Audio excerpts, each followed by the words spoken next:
Meeting going. Hang on, what? I'm getting an echo. Does anybody have their? No. You. On my audio is off. Now it's good. Oh, it is you. It is you. I think it's Let me get out of here and then I might just do this virtually. Is that better? Yeah. That's weird. My microphone is off. Your speakers are on. All right. Well, then we'll just, so we got two items on the agenda for today. One is just a kind of quick discussion on the council goals update that we kind of had at the last meeting, and I'll hand some information out and see how far and in depth we want to have that conversation or not with both of you. And then Allie's here just to really kind of go more in depth. Oh, there's Rita. Hey. And then Allie is here to provide a more in-depth discussion and be able to answer questions around all the tax exemption programs that she is working on. So with that, I will just hand out, we'll start with council goals. Except for our minutes from last time. That's probably true. So And public comment. thank you. I don't have the agenda in front of me. So is any comments on the last meeting minutes? I moved to approve the minutes from our last meeting. Second. Yeah. Kayla, is there anyone here for public comment? Nope, it doesn't look like it. We're all staff, right? Yep. And then Karna, if you'd like to speak to council. Nope, doesn't look like it. Okay, we're good to go. All right. Well, then I will just hand these out. This is the latest draft of the council goal, the revisions of the council goals that we kind of discussed. Basically, this document, and it has been updated since the last one that we handed out, incorporates a couple comments that came from Councilor Broadman. The way this is structured, just for ease of reading, is the goals and strategies are all the same from the last goal, approved goals. And what I did is I just broke each strategy up into what we'd like to have for the proposed action items, what we'd like to move to that guiding principle list on how we make our decisions, and then what we're proposing to remove from the list, just to try to make it as simple as possible. So I guess the question I have for the counselors is, we can go through each strategy. You can review this document at your leisure. I'm here to help answer any questions that you might have, if there's anything you'd like to add to it. In terms of timing, just, I'd like to get kind of comments back from council by May 13th, which is 2 weeks from now, or about 2.5 weeks. That'll give us enough time to actually start to draft everything up and finalize everything, or have additional discussions if we need to, if there are questions or comments that are coming back from council. Second meeting in May is when we, June, in June. when we adopt the budget. Oh, okay, there we go. Thank you. Yeah, maybe Russ, maybe we could just go through each section, and honestly, I'm kind of most interested in like what's being removed. Yep. So maybe we Okay. can just focus on those, and then we can also add comments, Yep. individually later. But like some of them are like being revised into different things. Some of them are pushed out. So let's go through each one and see Okay. what's taking off and why. So I'll just start and we'll just run through each strategy real fast. In terms of applying the equity lens across all city services, goals and strategies, what we're really doing is we've kind of have done the work around equity mapping, and we're really changing that more to equity framework, and how we want to do our decision making. And then we also, so we removed that equity mapping question, but then what we want to do is add in the communication assessments that we've done, use those to expand to community engagement. So we're kind of moving into the next level of the goals. Originally said, let's do community, let's do some community engagement. We're saying we've done that now. Let's use what we've learned and actually apply it to what we're doing, and kind of move to the second round. In terms of the next strategy around outreach, we are, for some reason, the proposed actions didn't come in that, but we were removing the one around provide translation interpretation services, and we're actually more specific. There's actually a program we're doing around providing translation services for meetings and other documentations as well, that our communications department has been working on. Can I see? Oh, sorry. It's okay. Yeah. So you are wide awake and moving, like, So first one, use equity mapping and other tools to assess. Completed and next steps revised into new action items. Yep. And when you go into, you are not double-sided. Yeah, the copier did not work right. Oh, we're missing the other side. Why don't we move to Ally's? Yeah. moving And on. then I'll reprint this, Russ. Sorry. That's fine. Thank you. I had a copy here. This is the original. That's This needs- Okay. I'll just run up. When it came out- Welcome back to I'm that. sorry, I don't have my computer. It's with IT. No, I no, they just said, just need to copy it again. yeah, great, great. Okay, So we'll reserve like the last 30 minutes of the Sure. meeting, so we can turn over to Ally. Sorry about that for some reason. That doesn't help when you don't have all the information, right? I was trying to, Good, and then what happened? just assessing, are we? Yeah.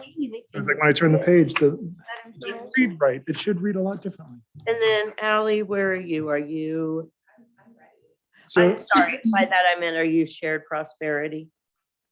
We're moving on from this bar down to the property tax exemptions. We'll come to this. This is We'll come out back of to this entirely, I'm. yeah, put the goals to the side, but I will tell you, We're talking to, one it's of not the one. things- Your coffee's right here. Thank Have you. what we are doing though, around council goals, which I can get into later, is specifically around the core area, Juniper Ridge and the South. We're getting very specific about what we're doing. And in the core area, we're saying, get the urban renewal priorities and group moving. So we know what we're doing with the urban renewal dollars. And then the other one is move the tax exemption programs. So This is one of those items that we're just being very specific of, this is what we want to do in the core, this is what we're doing in the Southeast and things like that. Okay, great. With that, I will turn it back over to Ally and she can kind of go through the program. And Lynn and Amy are also here. Virtually, yes. Waving at all the Good cameras. morning. You all can hear us? Lynn, can you hear us? Hi, I'm sorry to interject really quick. It sounds like Ally's mic isn't on. We're not hearing anything virtually. You can hear us, right, Lynn? Yes, I can hear counselors. Thank you. You're Ally now? Can you hear me now? I don't think it's on yet. We're all drinking our coffee, Barb. I'm looking for, I've got a pen, I swear. I am. And A highlighter. You know what you need? A really big binder. such a big binder. So many big binders. Binder. Exactly, Rita. Rita gets me. Oh, that, Lynn, do you hear that? Yes. Can you hear me now? Yes, that's perfect. Thank you. I was waiting for Lynn to say no. Okay, great. So we can go ahead and get started. We'll skip a lot of the kind of introduction that we gave at the last meeting and kind of just want to dive into some of the details today on both the nonprofit and the MUFD tax exemption. So these are some of the questions that we'll check in with you on today, but really diving into some of the program parameters for both nonprofit and MUFD, checking back in on the proposed caps and monitoring recommendations. And then we have put together some example, done some research looking at other cities' programs to look at application fees, just to kind of give you a sense of where we're probably headed.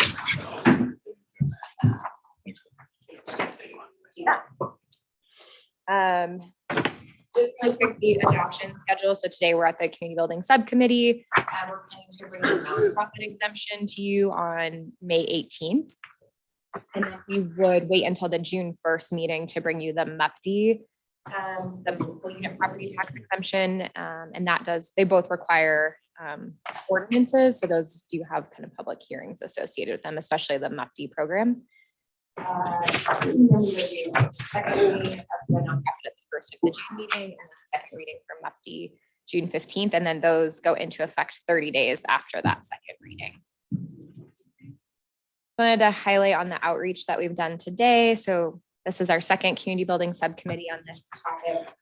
We've had 2 work sessions with council. We have done presentations with both staff and boards. We haven't met with the school district yet. They haven't asked us to come. I don't know, Lynn, if you've heard from them at all. The school board, no, there's been no response. I actually just talked to Counselor Perkins this morning, right before this meeting, and said, do you mind just doing one more reach out to the board and make sure that they understand that this is continuing. So we will know shortly. We still remain available if they would like us to present. And then we did we convened a work group to give staff recommendations on this subject. So that was made up of representatives from the Affordable Housing Advisory Committee, the Neighborhood Leadership Alliance Bend Economic Development Advisory Board, as well as the new Core Area Advisory Board. And we also gave presentations to most of those boards at their meetings, or at least followed up with them by email. And we also presented to the Environment and Climate Committee. And we've been coordinating with Anna Allen from the Equity Office. So I'll turn it over to Amy actually, these slides, I wasn't going to talk about the middle income. Yeah, we're not doing that one. Yeah. I'll turn it over to Amy to kind of walk through the nonprofit tax exemption and some of the specific questions that we have for council on that. And so just to reorient everybody, these are some of the program requirements for the nonprofit tax exemption. And then we can address any questions here, or we can go straight to the list of considerations. Oh, we are going to go over the Covo duplex. This is the Covo duplex on DeKalb. You folks have seen it before as an example, and Allie has been kind enough to build out a table that shows the tax rate every year, the average impact, and the 20-year impact of this exemption. So you can see just the list of the taxing districts on the left. And So quick question, is this something, so the Covo duplex is already built, is this something they could then apply for each year? To continue? Absolutely. Okay, and this is what it would look like if they did that. Okay, Yes. great. And I believe Covo has at least 2 other properties that they would be applying under as well. Great. And this is the specific example of a project that doesn't fit within our low income tax exemption program, because that one requires there to be 3 or more units. And so the duplex is under that requirement. And so this is kind of like one of the reasons we're bringing this exemption forward. And we've been in contact with Covo. They've been in contact with us. They say that this, the $3,643 from this year is critical to their budget, and this could enable them to provide more housing. Great. Amy, if you don't mind, just some very quick context on this. You know, this group in particular of counselors has been very engaged in funding for services that support these folks who are moving into housing. And there's a lot of different ways of thinking about that. We can go forth and try to create revenue or find revenue elsewhere to fill those service gaps, or we can reduce those operating costs. And so I just want to point that out, that this is $5,000 roughly that Covo will not have to raise elsewhere because we can take it off of their budget. So just to make that very clear to this group, because I know you all have been very active in trying to ensure that we have solid services funding in perpetuity. Mm-hmm. Thank you. Thanks, Lynn. What is the period of maximum? What would be the maximum period of affordability for this one? You can decide. And so we're encouraging the council to have the exemption last the period of affordability. And by statute, that is up to the council. Great, thank you. It could be, as long as they keep it affordable, they can keep getting the exemption. So long as it's- Exactly. Mhm. they would qualify for the exemption. Mhm. This graph just shows a 20-year impact. And so you'll see, like, you know, next year, the annual exemption that they would get is that 3,643 times by 1.03%.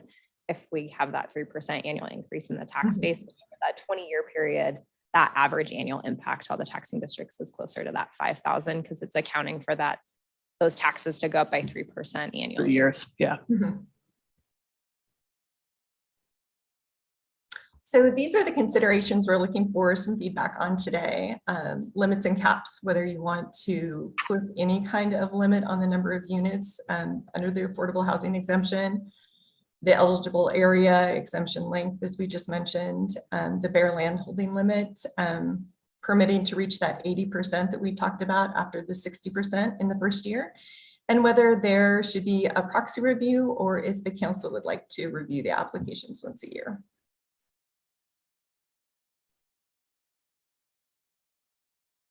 I'll just say, I think all these look good to me.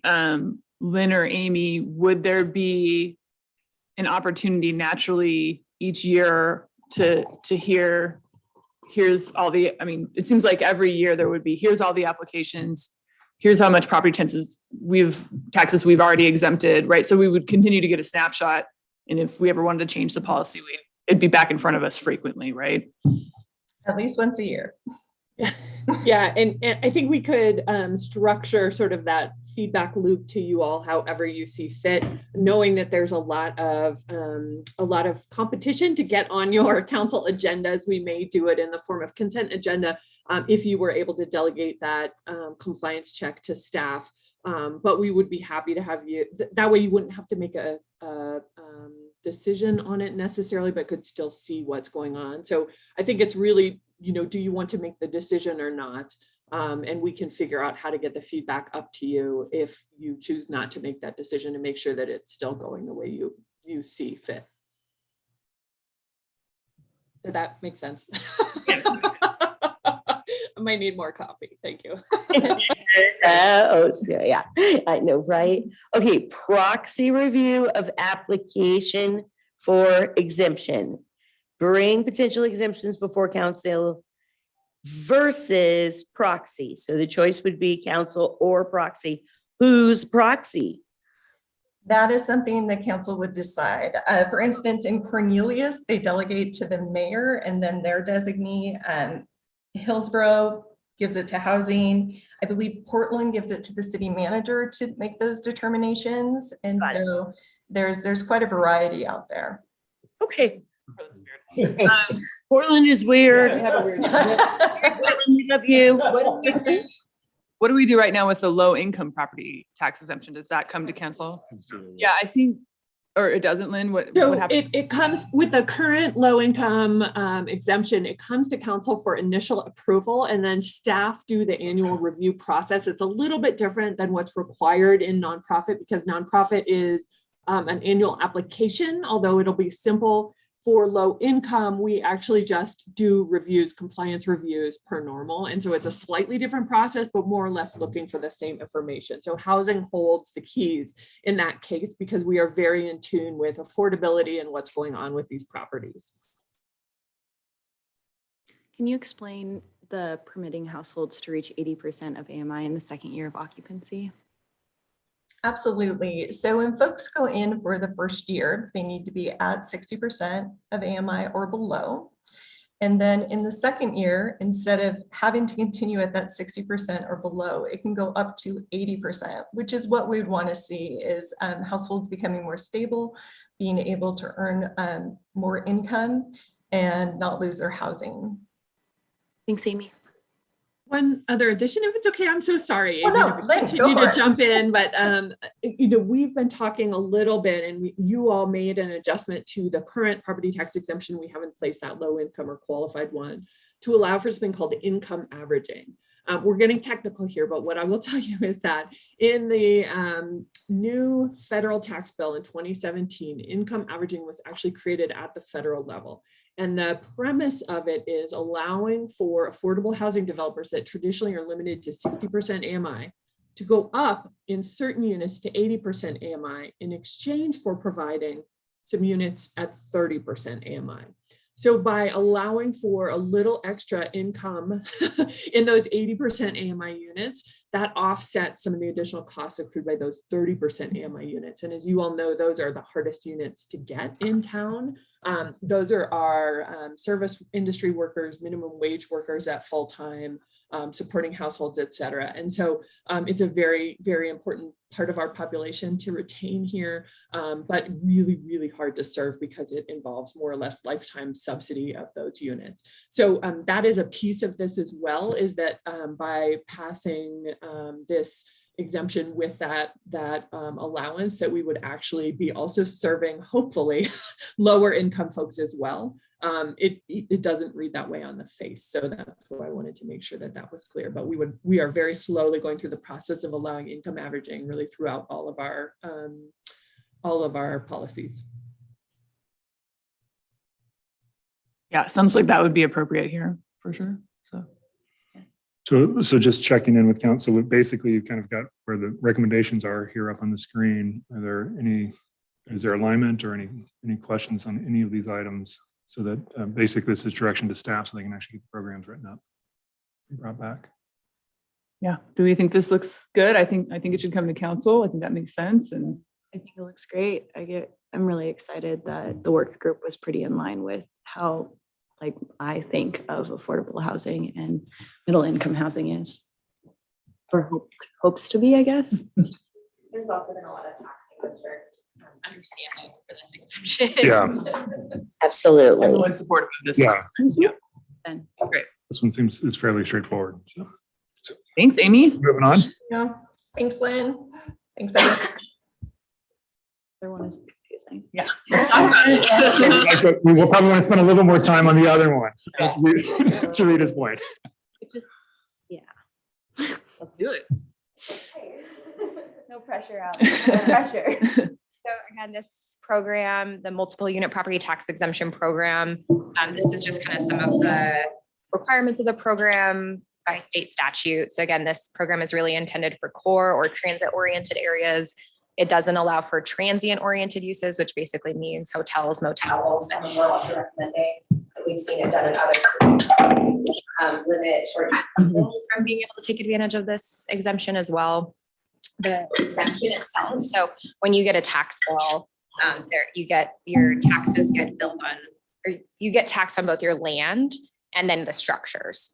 And so this is only going to exempt the structures, and it's only going to exempt the residential portion of the structures. And so when we've met with, I'm going to like really break this down. So we've met with the county assessor, they have kind of told us, you know, you're responsible for deeming that this exemption applies to a project. You're the entity, the city is going to be responsible for deeming whether an exemption applies to a project or not. So you just send us, yes, we want to see this exemption.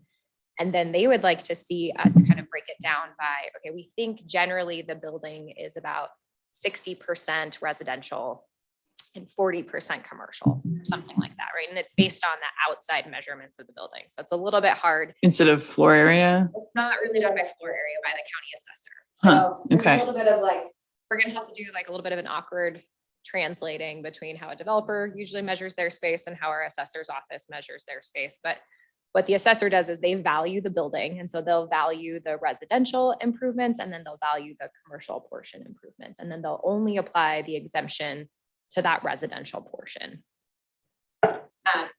If a project was required as part of development to have a commercial component, then the commercial portion of the improvements would also be exempt. Oh. However, in pretty much every zone that we're considering, including this program today, does not have a ground floor commercial requirement. So I'm not expecting that in any case that ground floor would be exempted. So that just means if it was required by zoning and code. So what if it is one of the public benefits?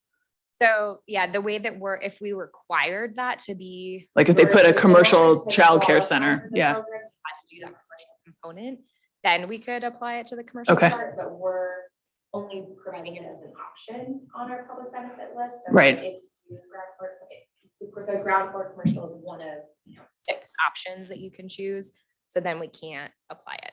At least that's my understanding from. Unless it's required. Okay. Unless it's required. Okay. And there's not another option or Okay. an avenue. So I think if we started to see this program purposely used, that could be something that we look at as, and we're not seeing any mixed use projects come in. That could be something that we reevaluate. Yeah. But at the time, main focus just is housing. Yeah. So just to summarize that, so all the places we're looking at, nothing in the zoning would require commercial space. And then if someone then did decide to build commercial space, as picking it off of our list, because we're not requiring it, it's just an option, we still would not apply the exemption to that commercial space. Okay. The only zone I need to double check, maybe Russ knows this, is the central business district zone. Do we allow standalone residential? Well, we've also got that other house bill, the 50 acres of straight residential as well. Right, but that So- doesn't apply to this. No, I don't think we have the requirement for, I'd have to go back and look. Just a straight up housing. I'd have to We don't have to- Here in our CB, I don't think so. So, okay, in the downtown area, they could probably get that exemption. Because it would be required to build some commercial. Yeah, Okay. I'll confirm that before the. Confirm that with planning. Yeah. I just need to go look at the code. Because we changed the core to allow more flexibility and not The require. Bend Central District Code used to have a ground floor commercial component or requirement. And what we did was, in order to allow more flexibility for housing to be located, is we changed the design standards. So you had to meet certain like window requirements on the ground floor and certain floor to ceiling requirements for that first floor, but you are technically allowed to have a residential use on the ground floor on those. If you want, yeah. streets. Okay. So standalone residential is technically allowed in all. And every project is approved by resolution by ourselves and at least one other taxing district. It's gotta be. The taxing districts that make up 51% of the tax levy. So that essentially is the city and the school district, or the city. If the school district doesn't do it, then it's like every other taxing district. Plus the city. including us. Yeah. Right. And if, so we, and for example, the school district need to approve the program by ordinance, does that mean we are also the ones that must approve every project by resolution? Or if there's a project in the future that the school district's not happy with, everybody else can outvote them? So You know- how it works is you all are the only ones that adopt the ordinance to establish the program. Oh, okay. So we don't actually works right now. Oh, What does happen is then when an individual project comes in to apply for the exemption, they would go, what we do for the other tax exemptions or for the existing tax exemption is they sort of shop their project around to all the districts.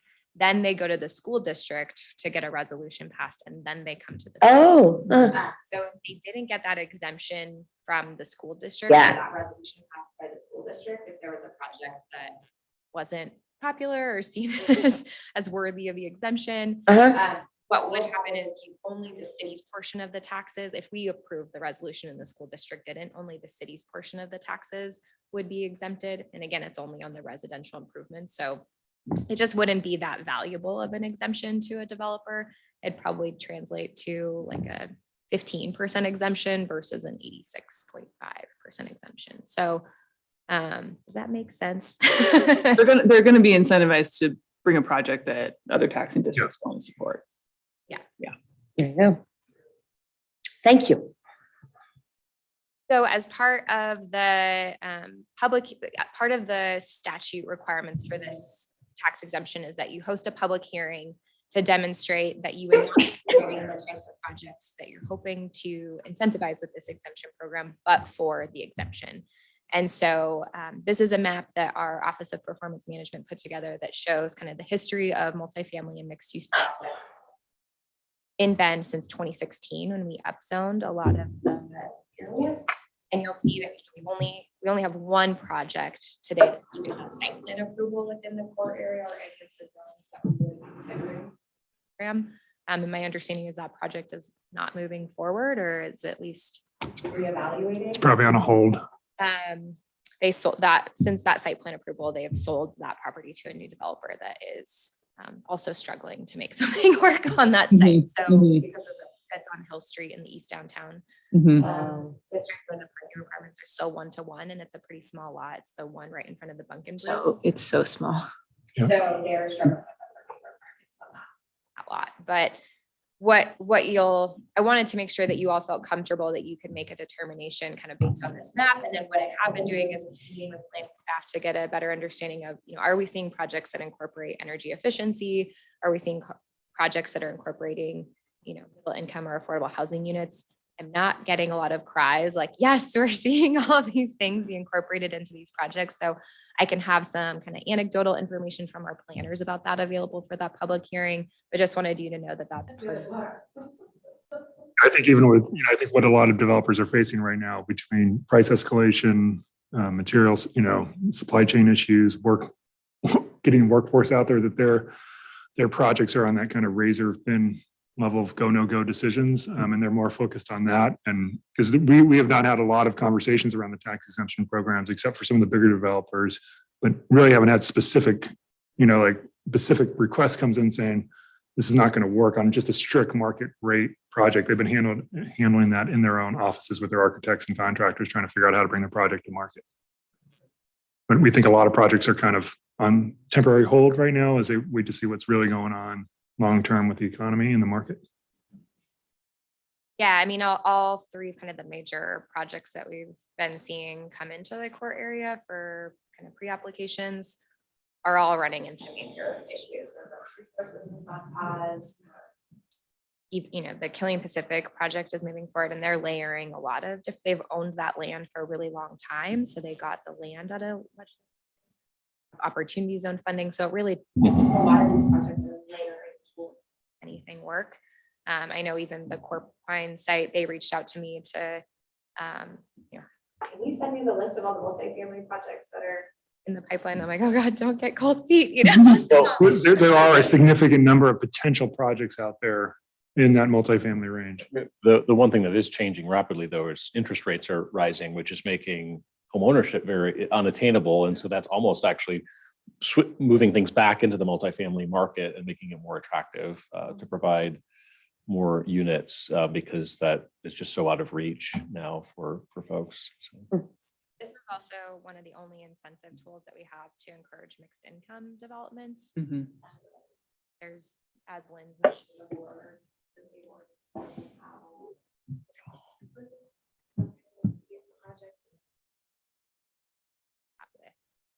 So you said mixed use and mixed income, both, right? Well, both really, but so just to go back to your point on this, the developer that's struggling with parking requirements, I'm not super interested in having our tax exemption subsidize required parking in our code when we have control over the required parking and could maybe help out by reforming that code and are probably going to have to reform that code for the state.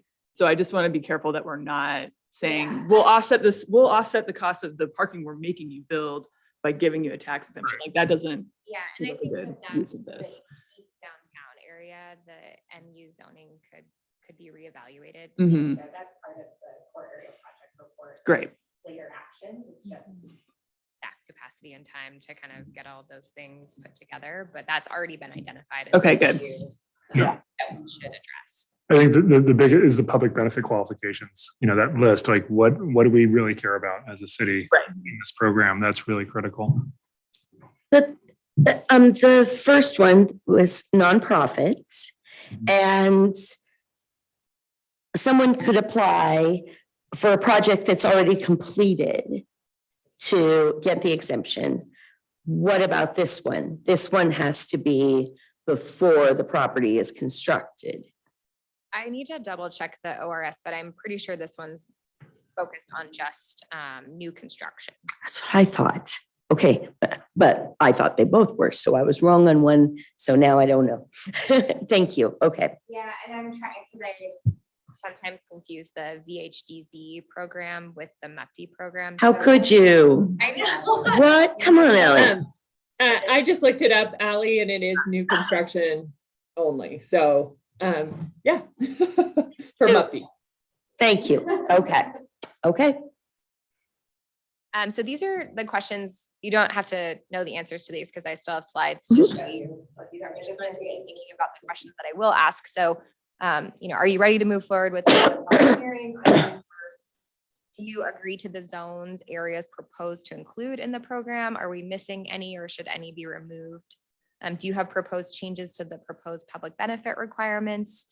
And then the kind of two ones, and we have a kind of updated question based on feedback from last week, but do you have a preference on whether there is a requirement for a third-party review of pro formas? And I have some more information on that. And then we did look into kind of the 2-story versus 3-story question requirement. And we do think that we can kind of distinguish that based on lot size. So we also heard from our core area advisory board last week that they'd be concerned about just doing a straight across the board 3-story requirement because there are small lots where it's just really hard to make those 3 stories work. And so at least breaking that up by the lot size. So again, this is kind of what we're recommending for the base requirements, is that in order to be eligible for this program, you would need to be doing 3 or more units. Hotels, motels, and short-term vacation rentals would be prohibited on any tax lots that are taking advantage of the exemption. That multi-story requirement, so I'll talk a little bit more about how we would scale that. And then you would need to meet the public benefit requirements. We would at least require you to submit a pro forma as part of your application, but the question is whether you would like to see that third-party pro forma review. Again, our work group doesn't think there's a ton of value in that, or is concerned about the extra time and cost associated with that, when a developer can kind of make their pro forma say whatever they want it to. But the taxing districts do think that that's the financially responsible thing to do, is to require that independent consultant to review those pro formas to demonstrate the financial need. Does that make sense? I just want to make sure, looking at council, does that action make sense? Explain more what a pro forma is. Okay, so a pro forma, so basically what a pro forma does is it outlines the costs to build the project and then their expected revenue. So what are going to be their lease rates for their commercial component of their project, or what are going to be their rental rates for any of the units, so that you can kind of see what's the cost that it's going to take them to develop the building. And what that ends up translating to is like, okay, they have this huge loan for this huge construction project, and then they're paying back like an annual loan over time, or it depends on a lot of different factors. So what their land cost was, what their loan that they were able to get from the bank, how much they had in cash to put down, and then what's their revenue that they're projecting over time. And so you can kind of see like, how much profit are they going to be making on this project, or like when do they start making profit on this project, and where would this exemption fit into their costs versus, or income versus costs. So it's basically like a budget for their project. So you're reviewing that to make sure that their project either wouldn't be feasible, or that they wouldn't be able to deliver some of the public benefit requirements, but for the exemption. So in one of the developers' cases, they need the exemption to make 10% of their units deed restricted affordable housing. So without the exemption, right, their rental rates are going to be higher for all their units. And then you can kind of calculate what's the cost differential for them to take 10% of their units and bring them to an income level, or to a rental level that's available to people making. And then you can see, okay, is that exemption the amount that they need to be able to do that? So it's prudent to make sure that those performers look viable and accurate, because again, we just want to be careful with what we're doing with tax revenue, right? Because we're basically not bringing tax revenue into the city to help get some of these public benefits. So if we don't do the third party review, then who would be reviewing the performance? City staff. Okay. So, and kind of based on legal input, they're also supportive of the third party pro forma review, to just make sure that we have the expertise needed to make sure that that exemption, that the exemption itself is supporting projects that wouldn't work but for the exemption. Right. Do we know like how much delay in costs that adds? Yeah. Okay, you're getting to that. Okay. Yeah. Generally, what we're seeing other cities charge for that independent pro forma review is between $3,000 to $4,000 on top of the application, the base application fee, which ranges by city, but we would recommend ours be at least $1,000 to cover the costs associated with it. And that'd be in our fee schedule, which the applicant would pay. Right. So, we're actually I'm more concerned about delay than. So I'm not as concerned about that, because the way that it works is they have to submit their application by February 1st, and then we have until April 1st to make a decision. Send that information to the assessor's office. So we probably try to encourage projects to turn in their application before that February 1st deadline, but that's what the statute requires. We accept applications until, but ideally we try to get as many applications as we could by December. And then we're submitting that documentation to the assessor's office in April. So what we would probably do is just have that independent financial consultant on an on-call contract, or something where we could easily, send it to them as soon as we get an application in to get them to review that. Okay. So there's already sort of a built-in timeline of of reviewing these applications anyway. Okay, but I good. don't think- This wouldn't push things. I'm just thinking, if there's already a timeline, that makes sense, as long as we're staying within that and we're not Yeah, pushing the past it. Developer's not gonna have the certainty about that exemption until it goes to you all for the resolution and the school district for the resolution anyway. So it's just a piece of the staff reviewing the application and getting the materials ready for council and school district. And I think it's important because we can have a kind of an unbiased third party take a look at it. They're experts in this much more than city staff is, in terms of actually reading performers and evaluating them and knowing where to look. We have expertise in-house, but not, specifically when you get into these programs, they're very attuned to what to look for. Right. in performers, and I think it'd be of value. Are we going to discuss the public benefits? Yep, already. So the first question I'll get into is just the zones that we're considering. So we originally looked at a broader area. When we first considered this program like 2 years ago, we were thinking about including basically all of our mixed use zones as well as our high density residential zoning that was within a quarter mile of transit. So you'll kind of see the map on the left was the original scope. But after working with the work group, we've narrowed that area down.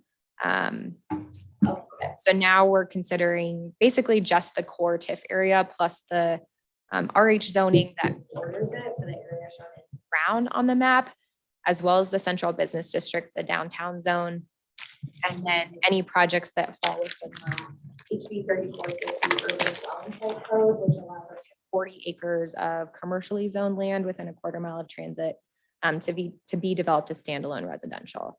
And this map shows the eligible properties that could take advantage of that program. So that's kind of one of the questions that we had for you is, do we have the right areas being considered for this program? Are we missing any? Do you think any should be removed? But this was the work group's recommendation.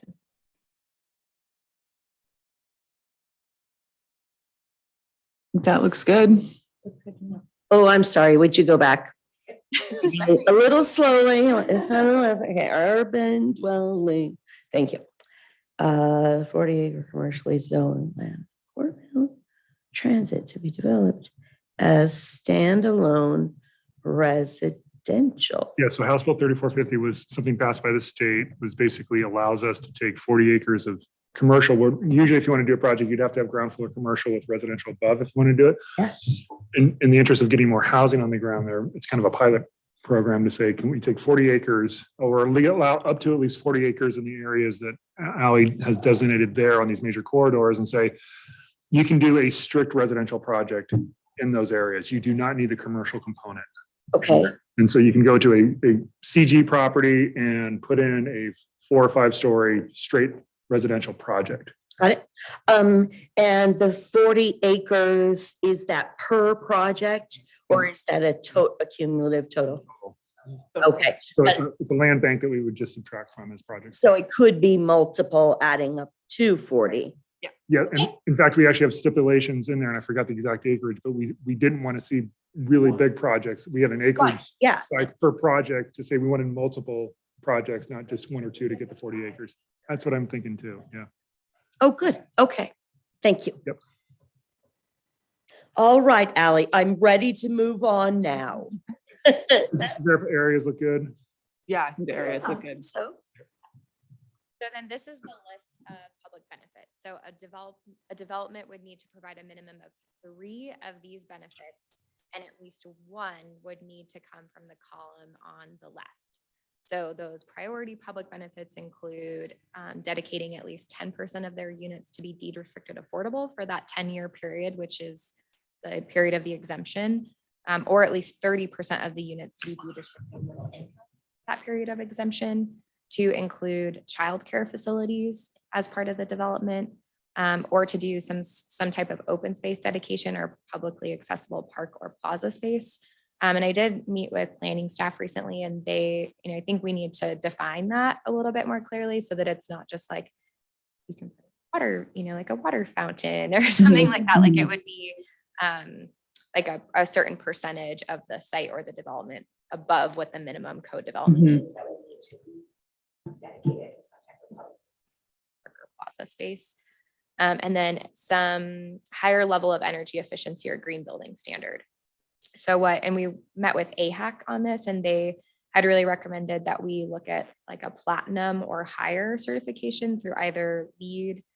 I don't remember what LEED stands on my head, but it's like It's a well-established it's a well-established program. certification program. And then they also wanted to make sure LEED is a little bit more expensive and not as accessible to a lot of projects. So they also wanted to make sure Earth Advantage, which is an Oregon based program, would also be eligible. Doing something like platinum or higher, as well as a net zero building. And I just want to point out that if somebody's doing a net zero building, that's a huge lift. And especially on a multifamily or mixed use project, that is going to be extremely expensive. So I would be very surprised if we got a lot of folks doing that. Well, I mean, yeah, maybe if there was a smaller project or something. Yeah, it's potential. So it's definitely, if you're meeting that caliber, we definitely want to incentivize that. But just wanted to kind of set some realistic expectations for council too. And the 3 stories thing, that's not part of this list, right? That's just no. So that's separate. Yeah. Yeah. So going back to kind of the base requirements for the program, we would require, in order to be eligible for the program, if you were on a lot that was under 10,000 square feet, you would have a 2-story requirement. And if you're on a lot over 10,000 square feet, it would be a 3-story requirement. As a minimum, right? Yeah. Okay. And that would be a sort of a required design element. Yeah. Of the benefit that you would have to meet in order to qualify for the program. Okay. And that's really to try to incentivize projects that aren't just like single story. So kind of moving away from like density. We're trying to Starbucks, Washington Trust Bank model to, which wouldn't qualify because it doesn't have housing, but just to kind of get us moving more towards those density goals. Yeah, that's what we'd like to see is incentivize, yes, to ground for commercial, but can we put some residential on top, right? Any thoughts before you take off? I want benefits to learn so much more about the public benefits because I feel like it's really exciting. I would want to know more, not in this current moment, but in the future around the open space dedication or public accessible plaza. Like, how are we really going to build that out? And what is it going to really look like? Like, the difference between like a plaza at a mall versus like an actual usable space, I guess. And that's something I was talking to Amy Berry about, was like maybe requiring there be usable amenities in that park or plaza. Yeah. And I think I'm going to work with Rachel Colton from the Park District to kind of further define what we want that to look like, because it's ultimately intended to help serve BPRD's level of service. Totally. So maybe we can require some type of like usable amenity be incorporated into that park or plaza space. So I can definitely bring more information about that at the June 1st public That'd be hearing. great. And making sure it's open, available to the public, whether Yes. it's a public access easement on it or something to that nature, making sure that it's not just on private property for private. Yeah. I think Rita also, so who is would the open space be dedicated to? Maybe this is exactly what you're saying, who's going to take care of it, maintain it over time? Would that be Parks District? If so, do we need to explicitly say that only if the Parks District says, yes, we want a little park in this area, we will accept the donation and take care of it? Yeah, the other things to consider too is because we've seen this in some projects where it's a public plaza. They want to create a public space, but they want to maintain under private ownership and Exactly, maintenance. And right. we have tools to do that, either whether it's public access easements that would be overlaid over that private facility. Doesn't necessarily have to go to the parks in theory. Okay. But if you're interested in that, we can make sure that language allows kind of both conditions, but Or requires, yeah. that, well, it's one thing to say you're going to donate open space. It's another thing to say it's not just going to be a vacant lot, right? Yeah. Yep. Okay. I think that dedication absolutely would be to the Park District. but we Yeah. also require that they vote with the Park District. Exactly, right? Yeah. Yeah. Or use that as their public benefit requirement. Okay. And then the other Yeah. additional bonus, that's where that ground floor commercial comes into play.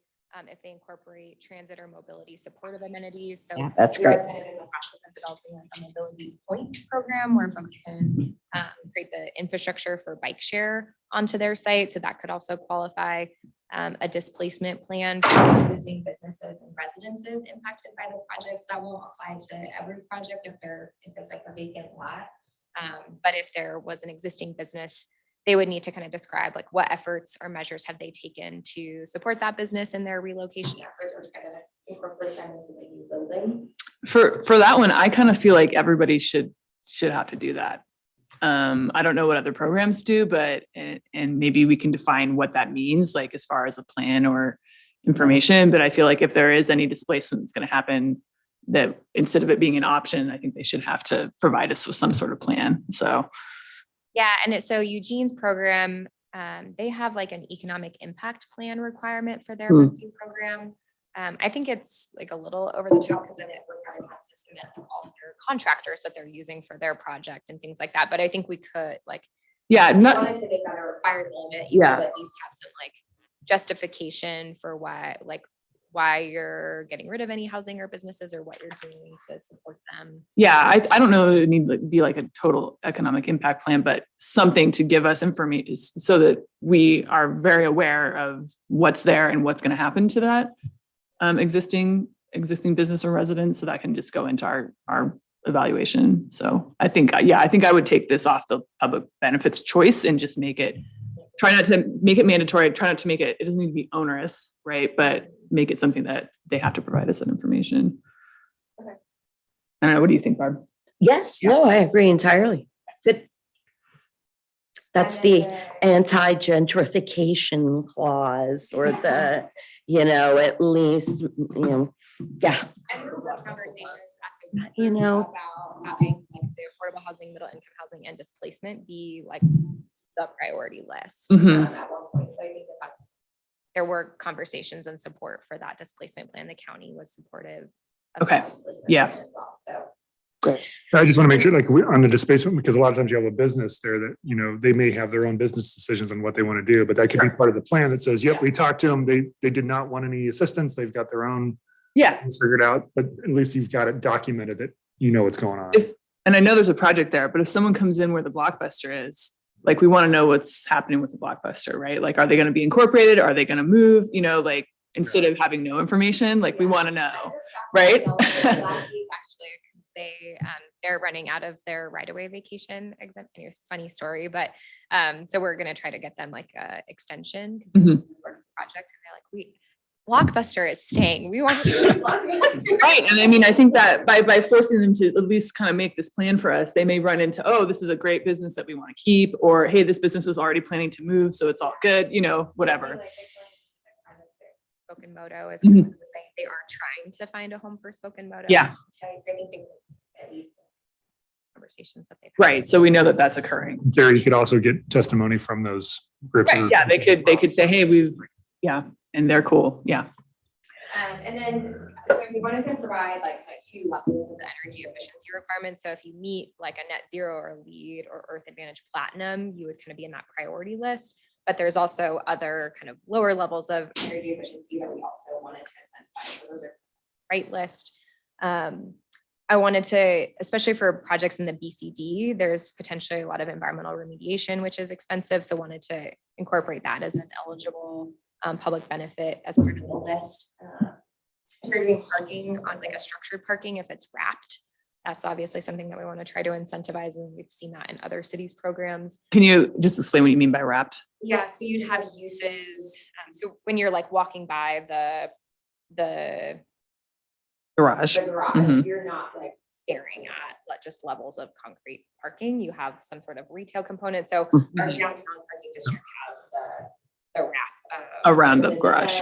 Yeah. And the apartments, so you're not only just staring at Parking structure.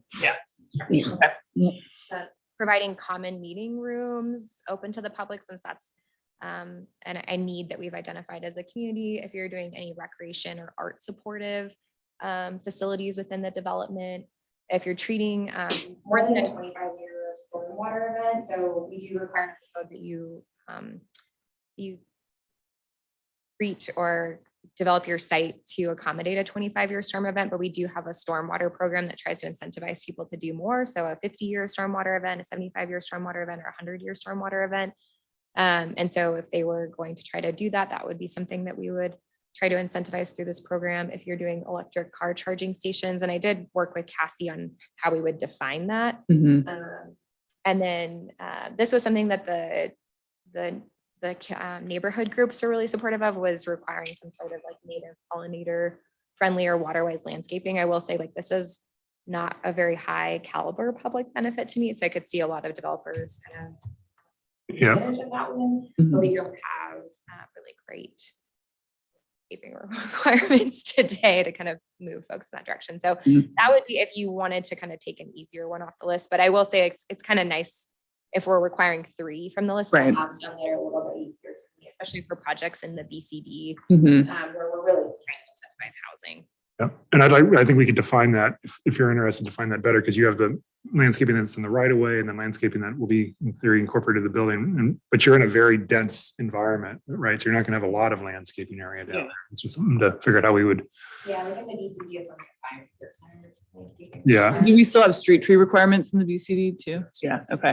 But you can incentivize, sorry, in green roofs and things like that. I was thinking, Yeah. yeah, with green roofs, Yeah. for sure. And on the electric car charging stations, I don't know if we should check on what's coming down the pike on that, because I don't know if like every development's gonna start needing to have to do those anyway. That's what Cassie and I were talking about, because she's working on that EV Mhm. readiness plan, which I think is going to recommend some like multifamily requirements for how many charging stations provided in a multifamily development. So we were kind of talking about, whatever it is, 10% more than whatever the code. Yeah. minimum is. Okay. If it's 0, then it's like Put one in. More than 0. Okay, yeah, that makes sense, because I just feel like we might eventually move to that. That's gonna be required anyway, so that's not really a public And then it would benefit be, if we did establish a code requirement that was 10%, then they would need to provide 20%.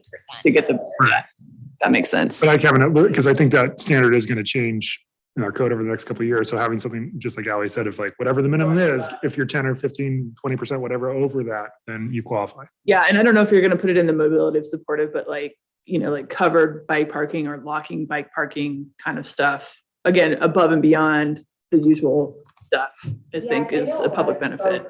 Like when I talked to Jesse Russell from Pay Response, what they're kind of the model that they're really going for, because they're offering so much less parking for their developments, is to do really robust like bike parking for electric bikes. So Yeah. I think we could build that into the mobility As an option, yeah.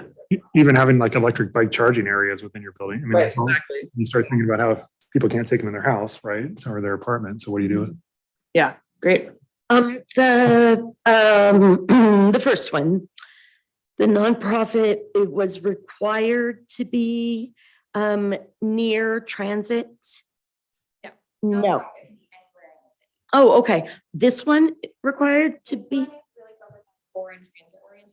transit oriented. Okay, so that is a basic requirement. And then if they provide supportive amenities for transit, that's an additional benefit we might consider. Yeah, so we're dealing with several developments now, what we're trying to define what these micro mobility hubs are, the mobility yeah. hubs, and there are one project in particular we're working with.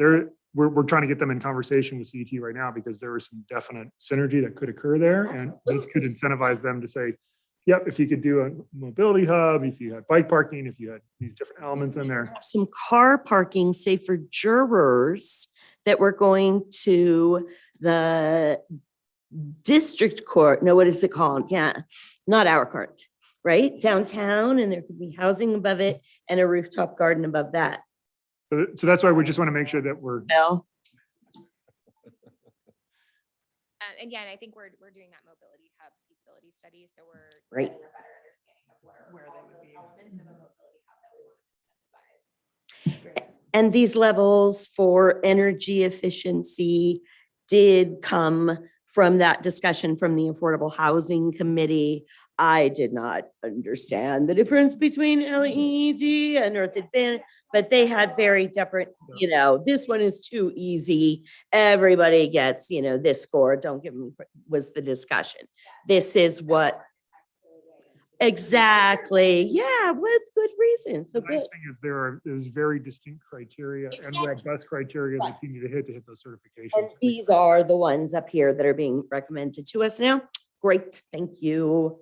I'd rather not define that. I'd rather have those programs define that. Yeah, I don't know how much we have, but we can't hear Ally at all on the recording. Oh. Her mic is totally, so I don't know if it's possible to Battery move to the dais, but I'm getting texts from the community saying we can't hear a single thing. So sorry about that to continue to interrupt. Sorry, but the Lynn. tech Why don't issues. you just start? You can just hop up to Come on up. join the club. While you're walking up here, I know we discussed at our last council meeting, the fee in lieu stuff. And do we think that we could do a successful fee in lieu for open space? Like, because we know that maybe they could give a fee to the Parks District, but we can't really do that for the childcare facilities because we don't have the same sort of entity to give the fee to. Is that right? Yeah, so legal feels the most comfortable with an in lieu of fee for our affordable housing program because that's a program that we run and establish if we wanted to offer like an option where somebody could do an in lieu of fee versus providing the actual affordable housing units. Because not all developers feel comfortable doing deed restrictions, especially if they're short-term holders of the development because they're selling that property as soon as they get it leased out and then they have to sell it with that deed restriction.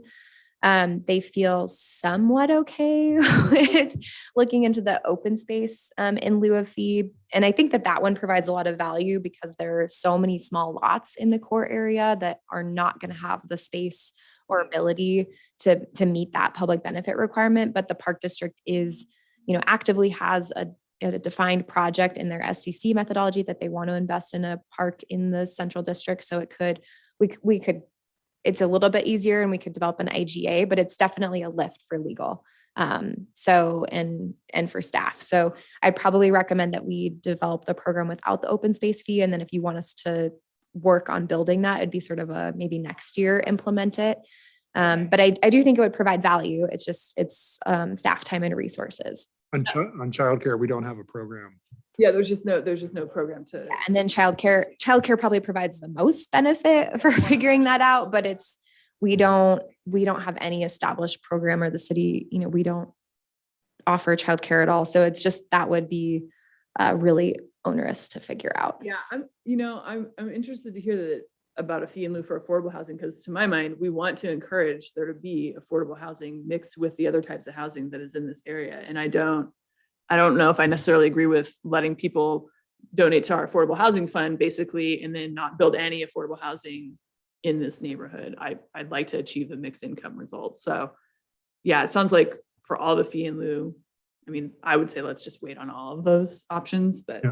I don't know what you think. Barbara. Even with childcare, I think we need to think about that some too, of what's the standard. We're not just in the in lieu fee, but what's the standard? Because you're basically talking about a lease that would occur inside the commercial component of a building. Yeah, I think you could say if they're building a space that's ready, because there's requirements, right, for childcare facilities. Yeah. So if they're building a space that's ready for someone to come in and use as childcare, that's a public benefit right there. Yeah. So I do have kind of a clarifying question on childcare too, because I know like the Killian Pacific group, what they're planning to do for their childcare facilities is offer in-home childcare. And so then they aren't required to build the playground or all of these other amenities that are required as part of a childcare facility through state regulations. But they would they're planning to do sort of these townhouse units that would meet the requirements for an in-home childcare facility that could accommodate up to, I think it's up to 10. 10. It's either 6, 10, or 12. Like, don't quote me on any of those, but up to 10 kids that can do that. And so they had a question on, whether an in-home childcare facility should qualify or would qualify for this program. They'll probably meet the public benefit list regardless of if they use the childcare facilities to do that. But I think that that's something that might be good for council to weigh in on. How do you want to define those childcare facilities? And the concern from the Park District, or why they were really wanting to push the in lieu of fees, is we have some spaces to operate childcare. It's more operators that we're lacking here locally that can run the childcare facilities. And so that was just their concern was, how are we going to annually check in that these childcare facilities are still being operated? And so what we would do with the MEPD program is you'd have sort of like an annual verification that you'd need to submit that you're still meeting the public benefits that made you eligible for the program. But that does kind of, I could see developers sort of shying away from that if their exemption got taken away, if the childcare facility like went under or something. So those are all That's considerations with the childcare not the facility. enforcement, but it's difficult for the affordable housing, we have deed restriction, right? So we know that how do we, over the life cycle of this program on childcare, which is could be a very more transient business that would go through there. It's hard to keep those businesses running. So what happens if they try year 2, that childcare facility doesn't stay there? So what happens with them? Well, the in-home seems more accessible. And there's been a lot of discussion about making it easier to even do in-home childcare because it's less risk, right? Yeah. So I think I would want that to be something that we could qualify and say, yeah, you're providing childcare. It's Mhm. not a huge school, right? But it is still childcare that is desperately needed. So And are you in support of some, as Ali was mentioning, some type of annual verification yeah. of that? Yeah. Because we want to make sure, if you got 10 years of this, you provided childcare in year 1 and stopped.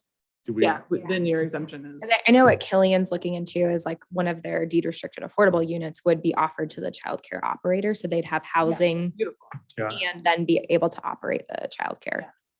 Yeah. So, okay. So we'll incorporate in-home as an eligible. Yeah, I can bring that to the whole council for discussion too. Yeah. And 10 years is the maximum time on this one. So we're not obligating staff into infinity, rechecking on, that's a very valid point. But That in the life of a business, 10 years can be a very long time, and are they going to make it? But compared to the other program that goes on, and we just said, but we can put it on consent agenda maybe, but it's important for us with all these programs to understand, okay, how much are we going to be monitoring these and how much? exactly, fees, right. we're trying to figure out how to establish appropriate fees to support the program. and things like that. Yep, good. Okay. Any other comments on the public benefits? That was really helpful. And these are all also have been run by the taxing districts and include their. Yeah, there's been several iterations, I'll say, but this has been pretty static for the last 2 weeks. Right, and we've got our meeting with Parks and Rec next week, the 5th. Yeah, I think that will be Also, we'll a good discussion. I just want to make sure there wasn't anything. I think that they'll probably weigh in on the in lieu of fee for the open space dedication. They're pretty supportive of that. So I could see a discussion taking place on that. Great. It's the first is, do we want to do it? And second is, what's the fee? Right. That's really the critical part of it. Right. I we think would when I need talked to Rachel, we would require there be like they would provide us comps of their land value of wherever their property is.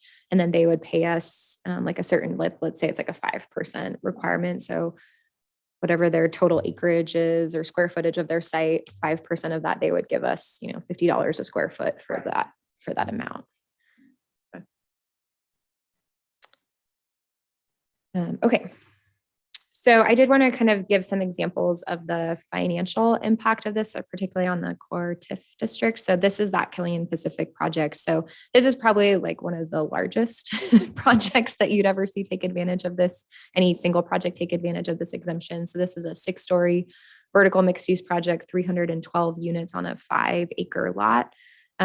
They're planning on doing 12,000 square feet retail as part of that development as well. So what that ends up translating to when you look at just the residential portion of their improvements, it ends up being about 86.5% of their taxes that would be exempted for a 10-year period. So what that translates to is over that 10-year period, it's about an $11.9 million exemption. This is assuming this project gets reassessed in 2024. And then the annual impact to the core TIF district is about 120,000 annually of TIF that we're not collecting. What that looks like kind of on a graphic is the frozen base will continue to be distributed to the taxing districts. So they aren't impacted by this specific exemption program. It doesn't impact any of their tax base that they're collecting in the TIF district. We're still, Kayla, do you have a charger? We're still collecting more TIF than we would have without the project moving forward. So this like red line is this red line is the amount of taxes that we collect currently on this on this area because it's pretty underutilized. Because That is the frozen base. it's just interesting when you put the tax incentive programs on top of it in a TIF area, the impacts are different. You're now affecting Sure, only the yeah. TIF revenue that's going to be coming in over the next 10 years. So that gray box is just the TIF revenue for this particular property, right? Not Yeah. the whole TIF revenue for the whole TIF area. Yeah, just this property. So then the portion that's exempted is the area shown in blue. And you can see that exemption is only that 10-year period. So afterwards, the TIF district would receive all of the revenue of that. So starting in this is assuming this gets reassessed, I guess 2025 is when I assumed it gets reassessed. So then 2035, the TIF collects the entire, 13 million of annual revenue from this project. And there's always some not additional, there's always some money going into the TIF because the property itself is not eligible, just the structure on it. Yeah, and we're So the collecting, property itself is kind of the gray area. yeah, and in this case, we're still collecting the revenue from the commercial component Oh, of that's right. Sure. Yeah. Unless it is the childcare for which we will have invented a beautiful program. It will be easily administered by staff. I've got the easy button right here, Halfway. Barb. Halfway through here. It's Okay, coming in. easy. It's hitting right now, right? So this is another example of a project in the BCD. So this is a much smaller scale project. This is actually on Kurt Alexander's property. I don't think he's moving forward with this project, but they were considering creating joint office space for him and Stemich Architecture on this site, with offering mostly office space on the ground floor and even a portion on the upper floor with about 10 units. So this was like a smaller investment. The first example I showed you was like a $90 million investment onto that property. This is more like a $5.5 million investment onto this site. And because more of the project is office space, the exemption only ends up being about 56% of the annual taxes. So this exemption over the 10-year period is much lower. It's about a $300,000 exemption over that 10-year period. So I wanted to kind of show like it really depends on the scale of the project. And then this is an example. This is an apartment building that was built on Newport or Portland, maybe. Newport or Portland. in between. Between Newport and Portland. But I wanted to show an example of sort of a smaller lot apartment project as an example of something that might show up in that RH zone adjacent to the core TIF area, which would be outside of the core area, in which case that would impact our overlapping taxing districts. So this kind of shows a smaller scale example of what that would impact the taxing districts as. So you can see, the Park District, it's about $1,000 annually that they're not collecting from this 5-unit project. So, if it was maybe like a 10-unit project, it's like $2,000 for them annually. The school district, while they look like they're the most impacted because their funding is redistributed at a state level on a per pupil basis, what Sharon Smith has told me is that they actually only get like a 3% impact from this, but they're just as impacted by a Tigard MUPD program as they are a Bend MUPD program, because it's a state. All of their funds go up to the state and then get redistributed. So we're actually missing out because Hillsborough, all these other cities have these programs and we don't. So wanted to kind of show how this would impact the overlapping taxing districts. And then this is an example of a larger project. This is the Brooks Resources project. So actually does fall within the TIF area, but I wanted to kind of show what that would look like if it was outside the TIF area. This is a larger project, so kind of more medium scale, about 140 units, about a 30, it was at one point a $38 million investment. I've heard it's increased substantially. And the exemption on this project accounts for about 85% of the forecasted taxes because they are doing a commercial ground floor component. So what this ends up translating to is about a $3.6 million exemption total over that 10-year period, and how it would impact the taxing districts. So you can see Parks is about $36,000 annually, City of Bend, $75,000 annually. So this is, it has a higher impact, but I don't think that we'll see a lot of projects of this scale outside of the zones outside of the TIF district. And just in terms of volume, I mean, the cities that have these are typically doing 1-2 projects maybe a year. Yeah, Eugene had like its highest use year and it was 3 projects that in that 1 year. So, I think at any given time, most of the cities I've been talking to have 7 active exemptions at any one time. And that's why that performance check is really important, because what we're trying to do is figure out what can we do to flip the switch to tip the project to go? Because otherwise, like take Brooks, it stays as Blue Dog RV, right? So, and you would never see any of this tax revenue in a 10-year period. So we're trying to do that balance point of what does it take to flip it to a project, right? And this slide in particular, this is just a hypothetical example. Yep. It's not like the others where there's something in the Say- pipeline. You Yep. saw this project down 3rd Street somewhere. Yeah. Right, that would be the impact to all the taxing districts. Thank you. Or if City Hall were vacated from this site and somebody did a housing project on the site, this might be like the scale of that. But I think that's when talking to the other districts, those are the misconceptions that go along here. Is what we're trying to do is figure out how to actually, instead of maintaining the current base, get this redevelopment that wouldn't occur otherwise, right, through these programs. So yeah, you got to wait 10 years, but at the 10-year mark, you're going to see a substantial increase over your taxes. So this is kind of the questions they shared at the beginning. Kind of why it sounds like you're comfortable with the zones and the areas that we're proposing. We took notes on your public benefit requirement adjustments. So to kind of summarize that, it's pulling out that displacement plan as sort of a required, you need to provide some sort of justification or description for how you're handling the real, displacement of existing businesses and residences on your site. And then trying to remember what the other one was. It was looking into the bringing more information about the open space dedication and what that would look like. In-house childcare. And then including in-home childcare is eligible. Keeping an eye on the EV stuff, which you're probably already doing. Yeah. Yeah, and just keep that stuff. Just make sure we're over whatever the minimum is with the percentage. And at this time, not pursuing an in lieu of fee, but I'll bring that back to the full council. Yeah.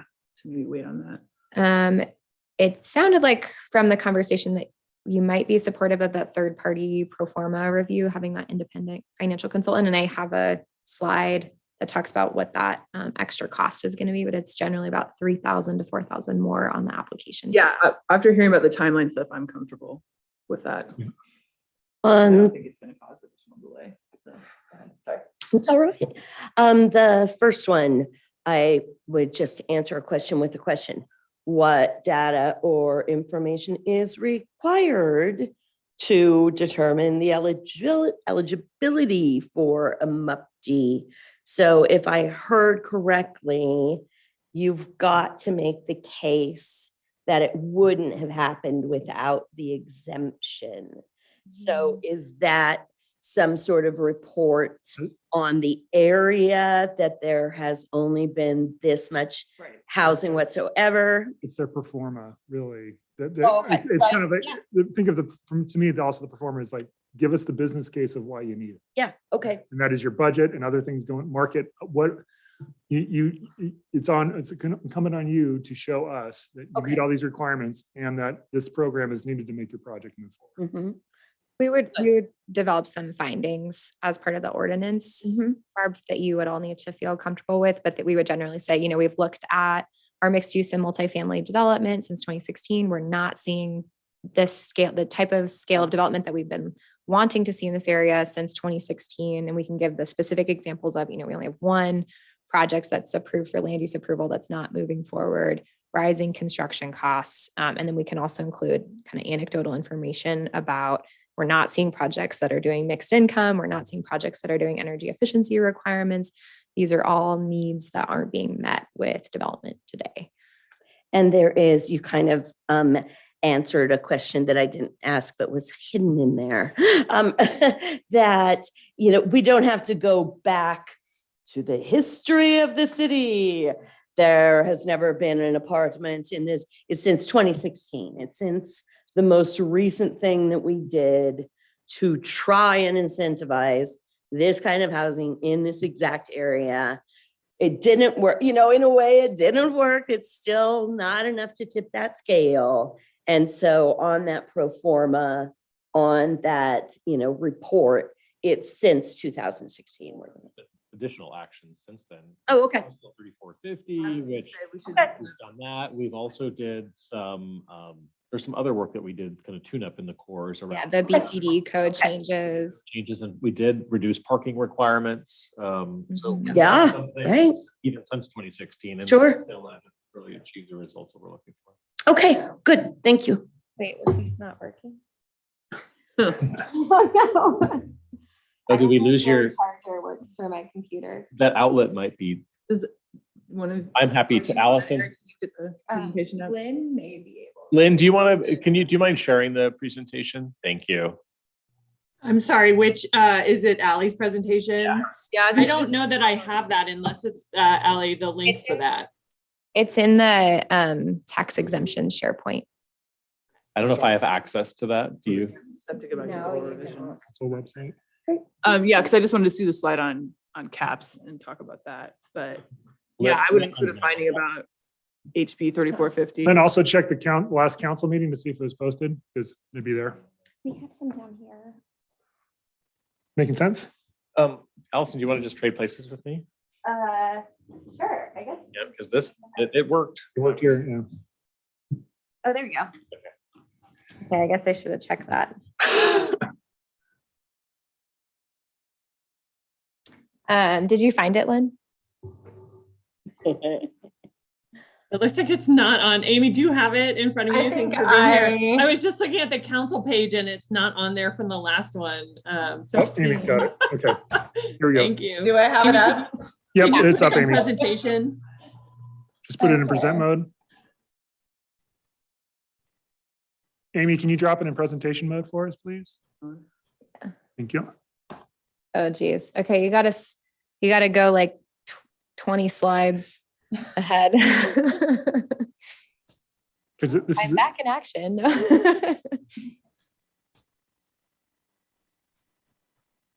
That's good right there. Right there? Yeah. Okay. Perfect. So then the recommendation for monitoring is for nonprofit is that we don't have any limitations on the program itself, but for MUPD that we would require mandatory reviews after every 500 units that are approved, and then we would terminate the program in 2030. So we would stop accepting new applications and exemptions in 2030. So it'd be an 8-year period that we'd be accepting applications for this program. So you could see exemptions extending all the way to 2040. Yeah. Okay. How difficult would it be to say 500 units or X dollars impact on not TIF, outside of TIF, but X dollars impact outside of TIF to parking or to the parks or to a certain Yeah. sector? I mean, I know it's really hard to predict that, but we could have like a little ticker like, oh, we've hit X number of actual monetary exemptions. Now we need to take a look. If that might happen before 500. No. I think it'd be easier to do kind of like the total exemption than trying Try to do to that. drill into a specific, but we'd still have to think about how we would, When how I- it's reported and how we gather that information easily. Well, because the distinction I'm making is like in the TIF, like Ally showed us, we're eating into the TIF Yeah, bit of it. We're not affecting the frozen base. So nothing is changing for the other taxing districts there. They already had agreed to that TIF, frozen base, but outside of that, that's where the additional impacts that may come. And so that's where I was thinking Yeah. if we can monitor that in some way. And When I've looked at it, it's going to be so varied because it's even forecasting today yeah, what those values are going to translate to on kind of a per unit basis is so dependent on construction costs and how it's going to be actually assessed and valued. So I can make assumptions now that are going to be outdated within 6 months. but the 500 units, when you go back to Ally's kind of example projects, in theory, that could be 2 to 3 big projects or a lot of little projects. So it's really, I do think the unit count is probably the easiest thing for us to monitor. And whether you want to bring that, if you want to have more periodic check-ins, we could bring that number down. That's really, just when you think about one project have like 250 units, another one had 120. So check in after every couple large projects, we can adjust that number.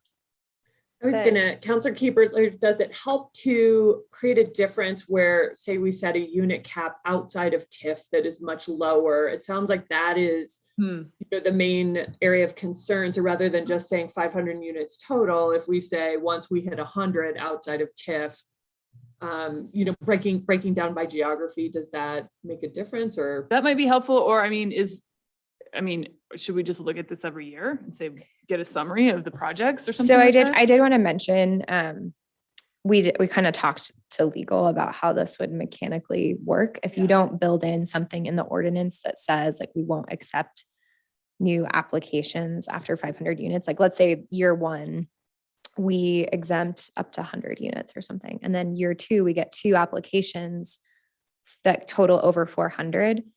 We'd probably have to take both of those because we have the exemption approved. So we might come to you that second year. We're pretty much going to come to you on an annual basis with, okay, we received 2 or 4 applications and we want to review all of those with you. And so if we got if we hit that 500 in that application year, we'd probably bring more than those 500 to you. And then after that review cycle, say, okay, we've hit that 500 or slightly over. Now we need to review the program, if that makes sense. So unless you want to write something in the ordinance that says like, we will stop accepting applications after this many, we may have to go over that amount slightly in that year and then bring it to you for review after that application cycle is over. Yeah, because I think, and maybe you can help in terms of discretion that council has too when these applications come in, because in theory, they're trying to meet that criteria. Yeah, they might not meet it. If all of a sudden one year we have 550 units that meet the criteria as outlined, I'm not sure if we've had, it's like, how discretionary is the decision by council if it meets the elements of the program?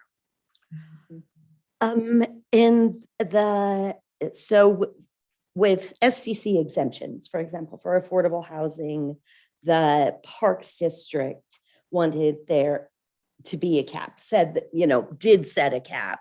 Right. And that made them more comfortable with those exemptions instead of we're just exempting affordable housing. And so is this coming at all from the Parks District? Would this make them feel good about this if we put a cap on how many? Yeah, very similar in line to what you just said about the SDCs. I think that give them a comfort level that it's just not open-ended. Exactly, right? Just trying to find that right balance of the unit count. And I just think since it's on an application cycle and we're going to be seeing it all the time, I don't think we need to write like no applications after this number, but I think we should set a number and say when we hit this number, let's direct staff to bring us an overall program review, right? Yeah. Instead of just the annual cycle. Of a financial amount. Yeah, give us all the numbers and all the impacts. So then we can say, okay, maybe we don't need this program anymore. Or maybe we need it to sunset in 5 years or. Good.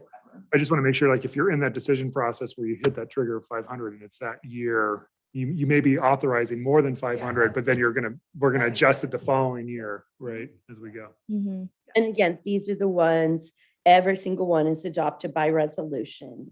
Yeah. So, that's the opportunity to decide about if it's more than that 500. Do you have a sense, and maybe it'd be helpful to go back to the last example of like what scale you want to see that brought back to you? So this is like an example of a 150 unit project and it ends up being, $3.6 million impact or $360,000 annual impact. Is there like an annual impact that you want to stay under? I don't think we can do that because it's just so hard to predict.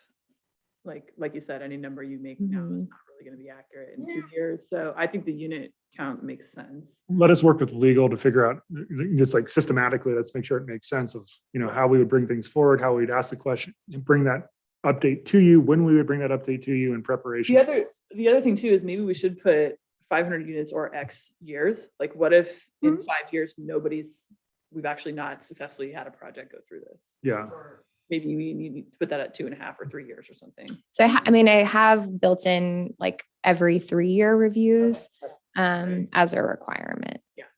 Because if it's not working, then we need to check that out. Exactly. And the program itself is only 10 years. 8 years, 8 years, right? So yeah, we need to evaluate sooner than 5. you know, And make we, sure. and we would build that into the ordinance. So we would say this program expires in 2030. So if you wanted to extend it past that, you'd have to advise the Hard ordinance. stop date, but let's have check-ins as well along the way. So I just want to check in with time because we got about another 25 minutes. How many? They're just going to show the fees, the application fees. So we have done research from other cities to look at their fee requirements. So for MUPD, it ranges anywhere from like 850 to 4,000. The cities that have the higher fees are obviously those that do that independent financial consultant pro forma review. So what we have to do for the MUPD program is also coordinate with the assessor's office to make sure that we cover any of their administrative costs for managing this program. So I have an email to Scott, but I haven't heard back what he would like to see for a fee for those. So, but I think our program would at least start at 1,000, if not 1,200, because of the staff time to review these applications and monitor and verify those public benefit requirements over those 10 years. Plus whatever the assessor costs are, which I don't know what Scott will say, and then we would charge another 3,000 to 4,000 for that independent pro forma review. Because basically for the work that the city needs to do for even the upfront review, plus the ongoing kind of just for reporting that we need to do, it's a one-time fee that we're getting up front. Mhm. Normally our fees are higher than many other cities because we don't have general fund allocations coming. We're a complete cost recovery by fees in these type of programs. So just know that our fees may look higher than other cities because of the fact that we need to do, that's one of the things we want to make sure we're talking with council with. We want to do full cost recovery for staff time to run this program within the fees. Which I'm assuming, as with most programs, the answer to that is typically yes. And we'll go through our cost analysis, but we're going to be in the upper end of kind of probably the total fees, especially if we put the pro forma, the third party review in there as well. But I think it's appropriate. Yeah. Okay. And then for the nonprofit, we're recommending that we match it to the existing low income fee schedule, which it ranges between 306 to 816, depending on the unit. So Amy, if you go to the next slide, this is our existing fee schedule for that affordable rental housing tax exemption. So we would just match the nonprofit to this. And would that be an annual? Is this a one-time fee? Or It'd be the one-time fee. Most of these are one-time fees, yeah. Great. Okay. All right. Well, thank you to Amy, Lynn, and Yeah, thanks, everybody. thank you for spending time on this because this is super meaty and it's good to spend some time to really go through it and talk about it and make sure Absolutely. you understand it because Thanks, Yeah. Sally. Thank you. Yeah, the public benefit discussion was helpful. Sorry. Yeah. I need more coffee too. all right. So let me jump into council goals. I think I might. Oh. I'll try to make this as painless as I I have a possibly. double-sided copy. I You do. Did we pass it out? Yeah, I have it right here. Yep. Thank you for your patience, as always. And I can actually, if I can Sir, share my presentation here. that feels more like it. Feels a little better. Yeah. All right, let's see if we can get this up here. The same? Give them the. No, I put it back. It should be double-sided. Yeah. I hear the other one, so hopefully I got it. All right, so I'll just use the presentation because I have each strategy on a page. So when we're looking at this, what we're saying is we added using the communication assessments to expand community engagement. We removed the equity mapping and other tools to assess gaps because we've done that work. And you'll see in the next goal, we added a new action item around equity framework for decision making. And so in this strategy, we removed the conduct and assessment because we did that, and then also assess the neighborhood association system because we did that as well. So we're just putting that into an equity framework goal, and then moving using art and creativity and coordinating with local regional partners into guiding principles because we don't have any really specific action on that. Moving to the transparency of city operations, we're continuing to work on the website and our customer service platforms. We're continuing to work on City Hall and the shared public work campus, so no change there. Councilor Broadman asked us to to bring in the third item here around implementing a third-party review for building permits, which is underway. And then in the guiding principle, we removed the action item around just increasing transparency through open data, because again, I think that's a guiding principle for how we should do all of our work. Moving to the strategy around increasing the opportunity for council and committees to serve all the community. Keeping in there increased opportunities to engage with city council, including young people and renters. And then this is where we change that translation services into establish a language access program, which is something that is our communication team is working on. It's already put out there and we're working on right now. So just a little bit more specific on how we're doing that. Was the website? Sorry, I might have missed it. Website, it's still on there. Yeah. It's underway, right? Yeah. That human-centered design approach to the website is still on. Got it. Okay, sorry, I missed that. And then in moving to the guiding principles, removing barriers to participation on city boards and committees, that should always be just a standing principle. And then increasing council support and engagement through staffing and technology. I think when you think about doing outreach, for us, we would always be asking these questions to begin with, and we just want to make sure that we're continuing to do that. Moving into the environment and climate, this is where we're getting much more specific around the Environment and Climate Committee. So if you look down to what's being removed, it was review and consider implementing the recommendations from the ECC. We've completed that, and now we're moving into the actual action items on that, which is around the home energy score, trying to create a revolving loan fund to finance renewable energy projects and develop outreach and educational programs. I work with Cassie on that. Those are the specific items coming out of them. And then we took out to also prioritize implementing equity actions in the community climate action plan, because we feel like both from the recommendations from the ECC as well as what's going on with the CFEC rulemaking, which is that big state rulemaking process, we're collapsing a bunch of things into that. The goal of that really is in the first half of the biennium up to the end of the year is really creating this holistic work plan of how all these things that we need to do work together and what are the priorities and dependencies of all this information. So I think growth management is going to spend a lot of time just figuring that out. And that touches into TSP programs, that touches into UGB work plan programs, growth management strategies, the core area strategies, parking, electric vehicle charging. So we said, let's put it all in one big goal, figure out a work plan. For me, it's really important that we can use that as a tool when either council has questions and or the public has questions saying, yes, I know that let's just use charging stations as an example. It's like, yep, it's important to us too. We need to do this pre-work here, but the target is it's going to happen at this time frame when we touch it. Instead of just having all these open-ended discussions, we can get much more specific on the work plan of when we are actually going to talk about building heights or buildable land inventories or the sidewalk programs. And get, have that framed out a little bit better for everyone to understand. So we moved, plan electric vehicles community-wide into guiding principles, prioritize implementing equity actions from the climate action plan, and explore opportunities for statewide programs, moved all those into guiding principles because we continue to do that work anyway.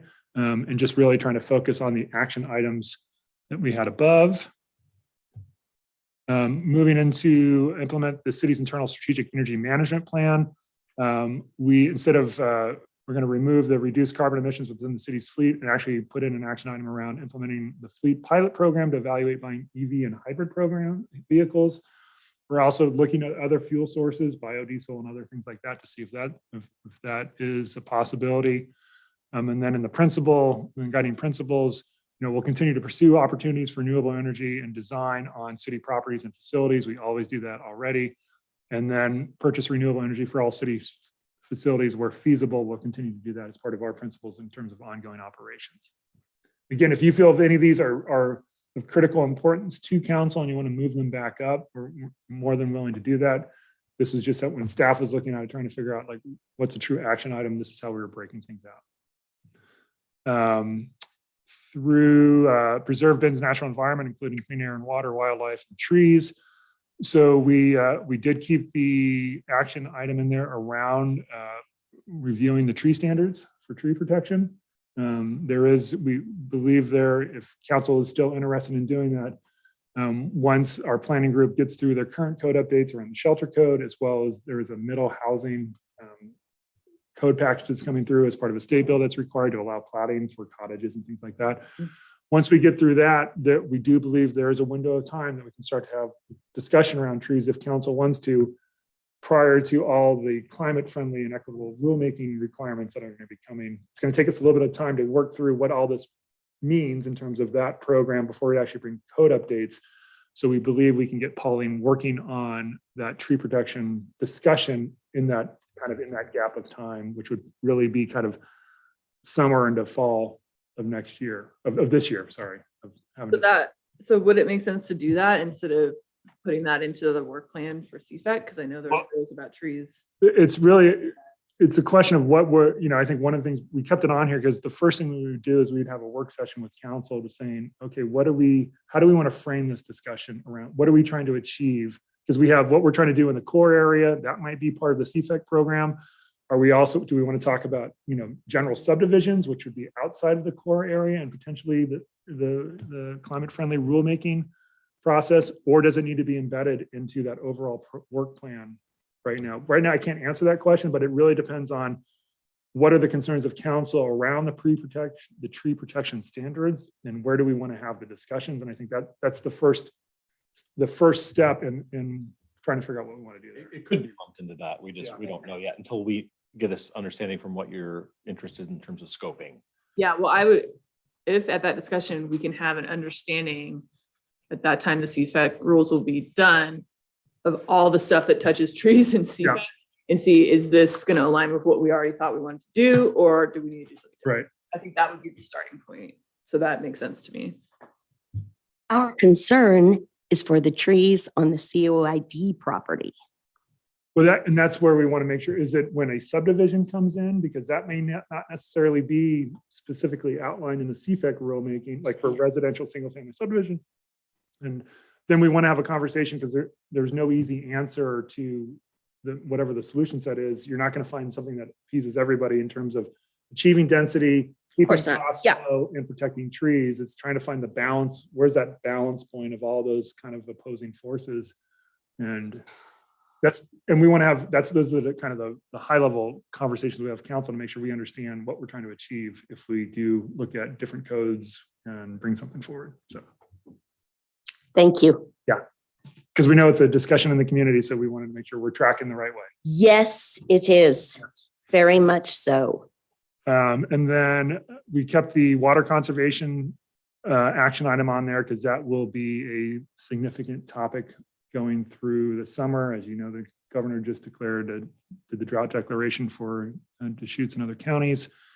Moving to the guiding principle list, we're continuing to protect critical water resources. We're always looking to use the increase of use of native plants in the public right of way. We actually did some changes in our standards and specs already towards that.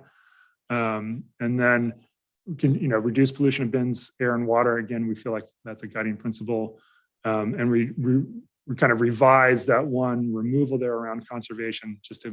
We just really added city codes and standards updates and things like that. More of a refinement. Moving on to the wildfire and emergency resilient plans, we are really kind of reworking the Adopt a Wild resiliency plan to create an emergency management and wildfire resilience plan that connects the state and regional efforts, because that has been an ongoing changing topic of conversation with what's going on at the state level and the county level before the city can do their work. So we're going to continue to monitor that.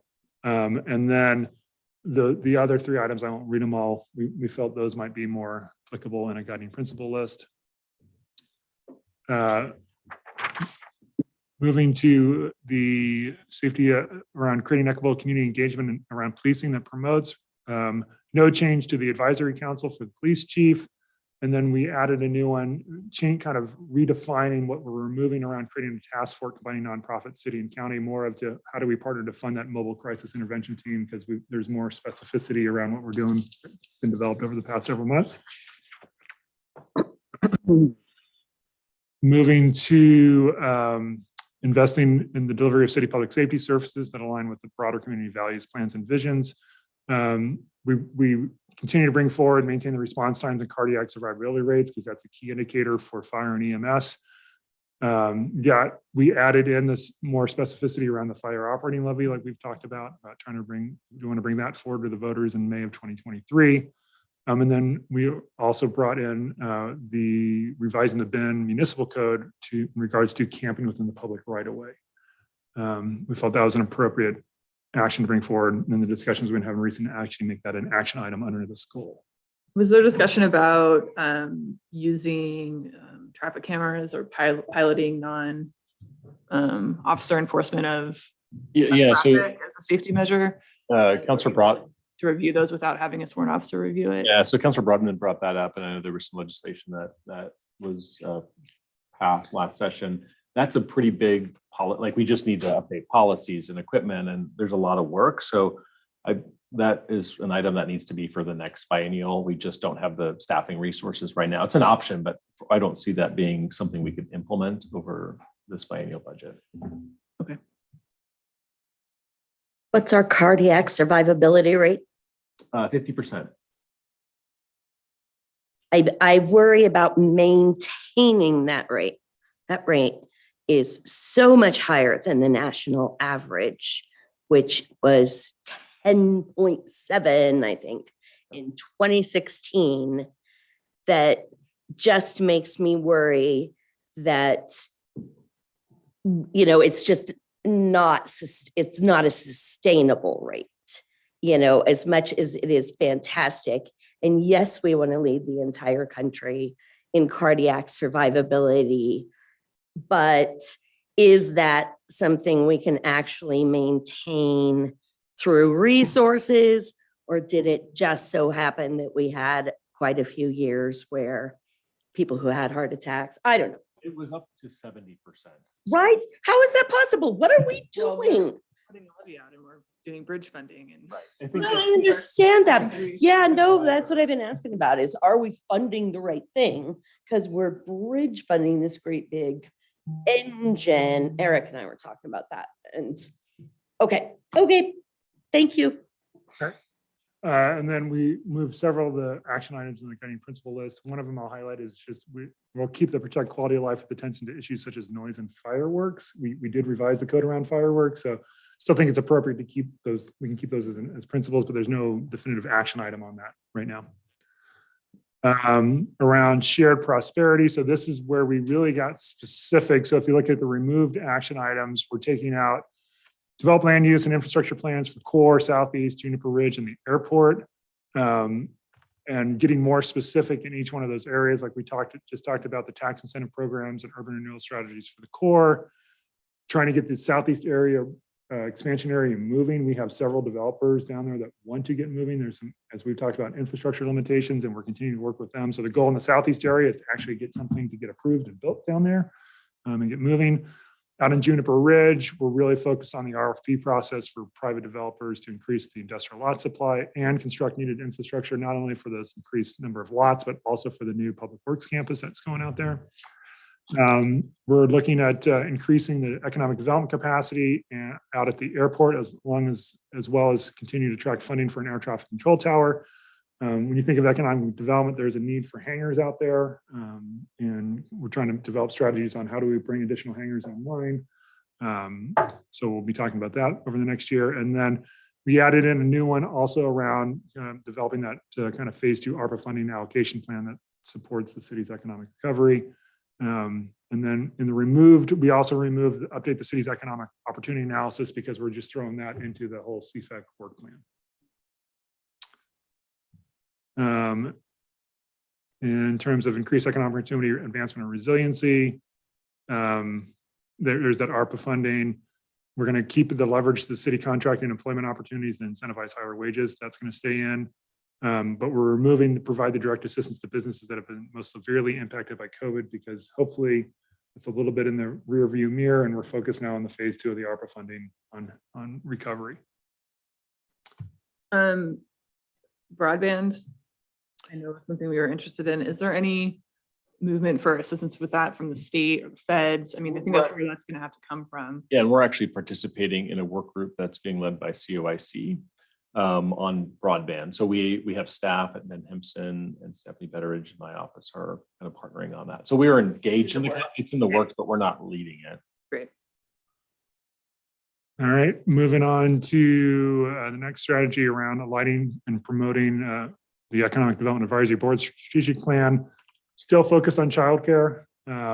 That is important. And then moving some of the other action items just into that guiding principle list, because we don't have any specific action items at this time regarding those, but Yeah, what's going on with the innovation district stuff, Eric? So the OSU Cascades, there was a bit of, like, was it going to be OSU Cascades? Was it going to be the core area? I think everybody is gravitating, and the legislature provided some funding for the development of that. That's the area along Century Drive.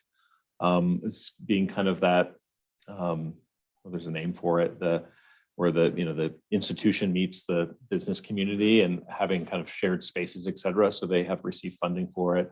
So I see the energy really around there. There's nothing at this point from like a land use perspective where we want to adopt a code identifying that area as an innovation district that actually is part of their current master plan that's been approved. So OSU has a master plan and has some flexibility with what they want to see in that area. So I don't think there's any regulatory barriers that we need to work through. Okay. Sorry, this one, the fonts got a little small, but it was a big one. So implement the policy and actions identified in the transportation system plan. So we're really revising programs around kind of implement and identify programs too. It's really getting more specific about implement the GO bond and capital improvement program projects and programs. Because TBOC, we've gone through the TBOC process. We have the CIP now, so we want to move forward with that.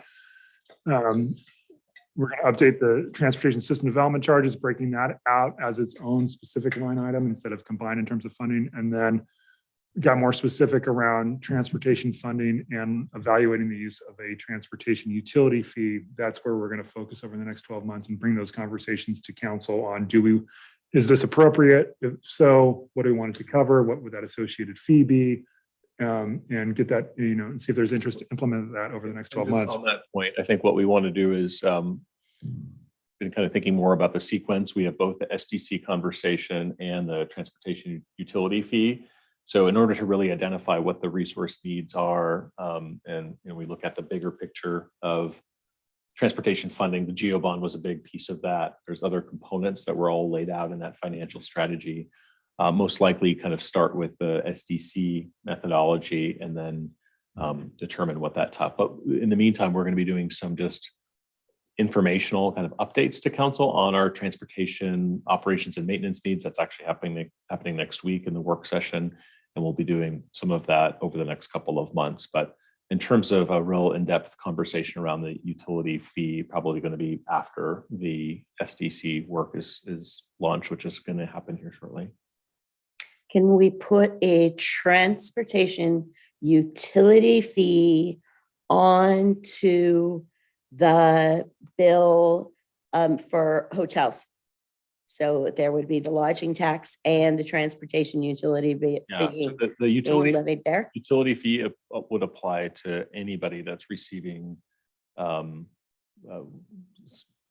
on the city utility. Right, got it. So because they're paying a water bill, so it wouldn't be a room by room, dollar by dollar, but it would be coming to us because they are customers. Right, and there's all sorts of methodology options for us to consider. You can look at parking spaces, trips generated. So there's a lot of cities in Oregon have a utility fee, and so we can look at kind of best practices of how you want to assess it for, particularly on the commercial side. It's a little more straightforward with, a single family home in terms of its impact and what that fee might look like. And it would be assessed on someone's utility bill, essentially their sewer bill specifically. And what about the fact that we have a growing number of people who don't have city water? We're okay because they're all going on to new cities. Exactly. Yeah, okay. On septic, right? Well, yeah, but we're converting them over, Russ. I We're know. gonna get it done. Absolutely. Okay, thank you. Just similar to the SDCs, I mean, there's a lot of policy questions we need to ask council, and we'll start at the 30,000 foot level. Like, what are we trying to achieve? What programs and capital are we trying to fund? That gets us to a dollar amount, and then we start breaking that down into, okay, we always use the bellwether of, well, then what's a single family charge? What do you want that to be? And then how do we spread that fee across all the kind of development categories of Right. the city. So Right. it's several conversations we need to have probably as we start to work through what that would look like. Thank you. So did we not have any action items under, design standards and code changes to eliminate traffic deaths and serious injuries? I see that sort of moved out of what we're going to be working on. And I don't remember what the action items were under that. Was that That was, standards? Was that? yeah, we did some things within our standards and spec updates that we did. So for us, it's really standards and specs. That's the big one in terms of how you would do that. And we also want to, as we start to develop CIP programs and projects, to us, that is like when we design things, that's one of the principles we should be looking at as designs come in, is, looking at trying to make intersections as safe as we possibly can as we do those I think designs. from a programmatic, so a lot of cities have adopted Vision Zero. There's a lot of conversation with the Citywide Transportation Advisory Committee on that. There was some language, it sort of fell short of Vision Zero in the TSP, but a lot of elements of what you would consider as Vision Zero, which is kind of what's embedded in this guiding principle. Some of that could be part of on the programmatic side, as we look to evaluate what are the needs of a transportation utility fee and the revenue, as Russ talked about. There's the operations and maintenance, and then programmatically, what are some things that you would like to see? So some elements of that could be. Yeah, I don't want to lose sight of this. We've had some really bad crashes and they've all actually been on ODOT roads, but they're in the city. And so to me, part of the plan would be working with ODOT and advocating for what we want to see to reduce those injuries and fatalities. So as long as this is being incorporated into what we're doing with the work on the other stuff. Yeah, if you look at what we're trying to do, even on the North Corridor projects, we're getting 4 roundabouts built on US 20. It's pretty dangerous intersections at Cooley and Rubble and things like that, right? So it's, for us, because we don't have a specific action item around this, but it's kind of embedded in all the work that we do. Okay, whenever a development even comes in, we look at what's the crash history at those intersections. Is there a safety issue? Can we make that better through our mitigation that goes on with the development? And then also when we do our CIPs, we're also looking at those intersections that have the most significant issues, and should we address those first? Things like that. All right, I'm going to keep going here. Maybe. No. Sorry. Proposed guiding principle, advocate for and track systems to reduce VMT consistent with the TSP. But what about the CFAs?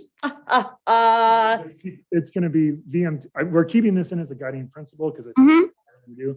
The CFEC rulemaking process has VMT written all over. That's why I'm asking, how much work do we want to do to VMT consistent with that versus consistent with the climate friendly rulemaking? Yeah, it's a guiding principle. Yeah. Yeah. Okay. Do we want to specifically say it is all I want to say is, consistent with that and the climate friendly rules. Yeah. Okay. All right. Moving on to robust transit and mobility services. We revised a little bit around COIC to look for, basically added and established more permanent funding for transit. Trying to get, as always trying to pursue funding. Kept in the complete the north, south, and east, west key route. Added the word protected to that. That was a request by. Oh, good. Instead of buffered. Mm-hmm. And I've talked to our engineers and they said, yep, they think they can, they're going to try to get both in. They're Already building one. Well, the engineers can do it. The question is, can maintenance get snow out of it? And ice is, to me, always been the question. And it's a Engineers can do anything with enough money. Enough money, right? We can move the earth, right?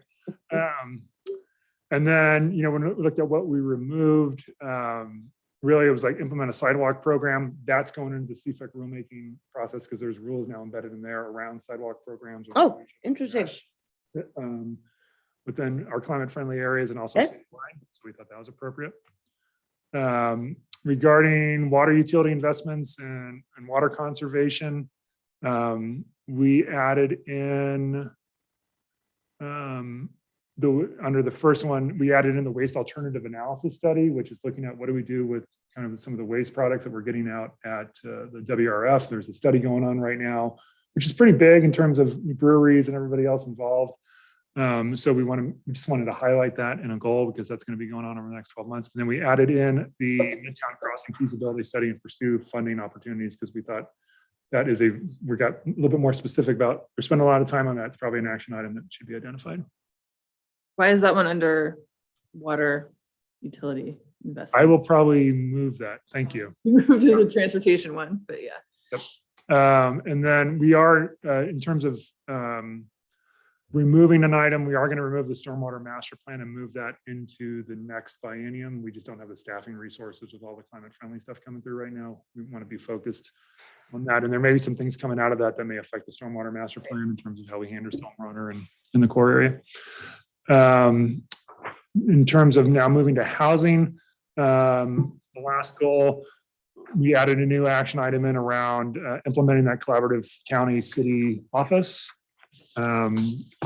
We did just a little bit of wordsmithing on modifying the codes to allow for outdoor and traditional shelters. And we're keeping in the create housing for the 500 homeless individual.